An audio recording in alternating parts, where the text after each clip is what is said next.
वर्गमूल, वर्गमूल है ना। इसको हम किस विधि से बना रहे हैं? भाग विधि से, भाग विधि।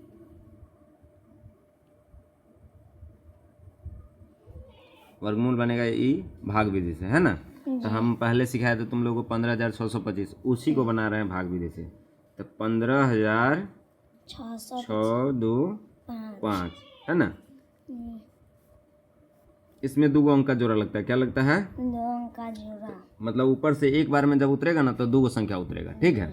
तो पहले क्या करेंगे? पहले हम यहाँ देख सोच लो पहले कि हम तुमको एगो चीज़ बता देते हैं। क्या है कि यहाँ पर तुम जितना लिखोगे उतना ही यहाँ लिखना होता है। कितना लिखना होता है? जितना तुम यहाँ लिखोगे उतना ही यहाँ लिखना होता है। और दोनों से एक दूसरे में गुना करना पड़ता है। और गुना करने पर हमको लाना पड़ता है क्या? जैसे यहाँ 1 है तो 1 लाना होगा, 2 रहेगा तो 2 लाना होगा, 3 रहेगा तो 3 लाना होगा।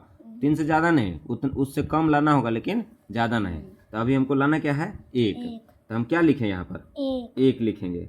1 लिखेंगे यहाँ, तो यहाँ भी 1 होगा। अब 1 से 1 में गुना करेंगे तो क्या हो जाएगा? 1 के होगा। तो इसको हम घटाएंगे। 1 में से 1 गया तो क्या बचेगा? कट जाएगा, कुछ नहीं।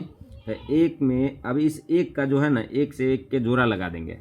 इसका नियम है उसके तहत। तो हम इसको जोड़ा लगा दिए तो 1 1 2 हो जाएगा। ऊपर से कितना संख्या उतरेगा एक बार में?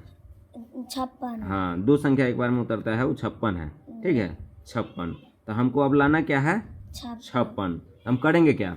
या तो यहाँ पर कोई ऐसा संख्या लिखेंगे जिससे गुना करने पर 56 आना चाहिए। ठीक है, अगर 56 आ गया तो ठीक है ना, तो 56 से कम लाना है। तो हम क्या करेंगे मिस्टी? यहाँ क्या लिखेंगे? 2 लिख देते हैं।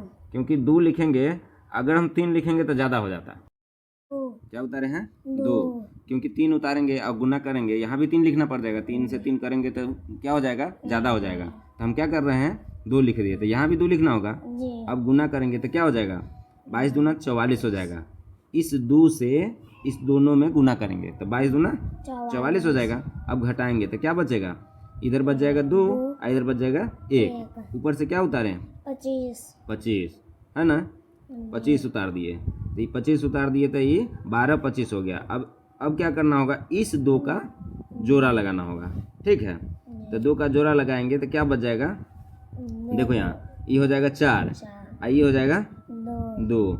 अब हमको यहाँ वही संख्या रखना है जो यहाँ रखना होगा, है ना। तो हम यहाँ क्या रख दें? इसके लास्ट में 5 है तो इसमें हम 5 रख देते हैं। यहाँ भी 5 हो जाएगा। अब इस 5 से इसमें गुना करेंगे तो 5 5 25, 25 के 5 हाथ में 2, फिर 5 चौका 20, अब 20 से 2 22, 22 के 2 हाथ में 2, फिर 5 दूना 10 और 2 12, 12 के 2 हाथ में 1। कट गया ना। वर्गमूल कितना आ गया? 125। हाँ, तो लिख दो। इसलिए वर्गमूल बराबर 125।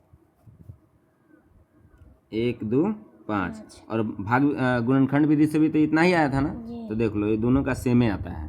ठीक है, बन गया ना वर्गमूल। समझ में आ गया? चलो ठीक।